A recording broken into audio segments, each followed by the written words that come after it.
Hi, I'm Timmy from Nope. Welcome to Comic Book Look Back, where someone from the Nope community tells you the story of a comic book from the past. The story we're looking at today is the Marvel Holiday Special one-shot of 2005. The story in said book is entitled Yes, Virginia, There is a Santron.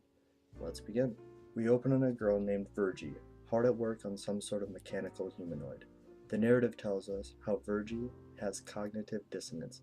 This happens when one belief you hold true is questioned by another thing that you find out is actually the fact.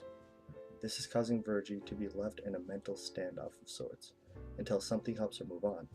Perhaps the Santa face she is putting on the android has something to do with her moving onward? Let's find out. We then swing over to a man above the rooftops, red costume and a bag of presents over his shoulders. I mean Peter Parker.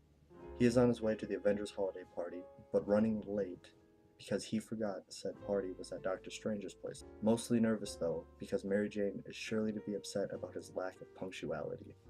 Or maybe not, because she is being comforted, or hit on, viewer's choice, by Wolverine, Captain America, and Iron Man, and doesn't seem to really notice the absence of Parker until he arrives.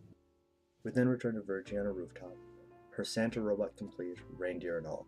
You see, with this mental standoff, she created this robot so that when children say they've seen Santa, or that Santa is real, they would be right. As Virgie states, there will be someone now, and when a child says you exist, she'll be right. She won't be laughed at. In the context given, it is fair to assume at this point that Virgie herself had Santa ruined as a child, and was most likely ridiculed by the other children. After she says this to the Santa, she then gives the voice command, begin autonomy, with unexpected results, with a blinding flash causing Virgie to scream and fall to the ground. The Santron takes to the sky in the sleigh and says, ho ho ho, Merry Christmas to all, except the Avengers. The Avengers must die. Virgie's screaming, what? No.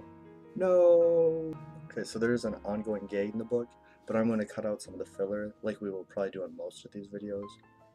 Anyhow, back to the story. We go back to find Spider-Woman making her rounds at the park. Spider-Woman is stopped by Tony Stark, who points up and states how mistletoe is a tradition. Jessica cheerily accepts the flirtatious gesture of Iron Man. After a bit more socializing, she is then stopped by Steve Rogers, Captain America himself, and he too points up at a mistletoe, stealing a kiss away from Jessica Drew, just like the old Shellhead did. But when she's approached by Wolverine, also gesturing towards the mistletoe above them, poor Miss Drew scans the room to find Yellowjacket and Iron Man controlling the mistletoe above Logan and Jessica. Wolverine then attempts to distract Spider-Woman by offering to get her more punch. We then go find Santron, standing up out of the fireplace where the Avengers are having their Christmas party. All the heroes turn in surprise to see Santa in front of them, and then, without warning, Santron opens a sack he was carrying and reveals a sound wave device, bringing most of our heroes to their knees. Gravity and Wolverine, being unaffected, take charge at Santron. Gravity, going for the sound device, is promptly kicked in the face across the room by Santron, who tells Gravity he is on the naughty list. Wolverine takes more of a direct approach, slashing Santron straight up the middle with his left adamantium claw, telling the Santron, wrong, fat man. This, however, did little damage other than show the android's true form, being the powerful foe, Ultron. The other heroes begin to ready themselves, because if you saw Avengers Age of Ultron, you know this villain ain't no joke. Wasp gets zapped by Ultron as Wonder Man tells her to hold him there. Black Panther, Cap, and Spider-Woman take cover behind a counter to regroup. Spidey goes to check on the hero's friends and family in the kitchen, also stating he needed to get something in said kitchen. Ultron zaps the heroes closing in on him with a vicious electrical blast, and then being lowered down in front of Santron is a plate, with a cookie and a note with the word Santa written on it. She-Hulk asks why did it stop, and Tony tells her apparently because it wants to eat a cookie. Peter tells Hank Pym that the cookie is in, go Doc. Red lights then begin to burst out of the Santron. We then go back to Virgie, who has just dialed 911 and is about to turn herself in, until a web shoots across and snatches the phone from her hands. Spidey tells her, you're not going anywhere, miss, and you have done nothing wrong. He then tells her he has also brought some friends and they are up in her lab, and he hopes that that's alright. Virgie goes on to tell Spidey how they must think she is pretty nuts. Peter responds in normal rambling fashion. No, we don't. See, wait, I'm not good at speeches.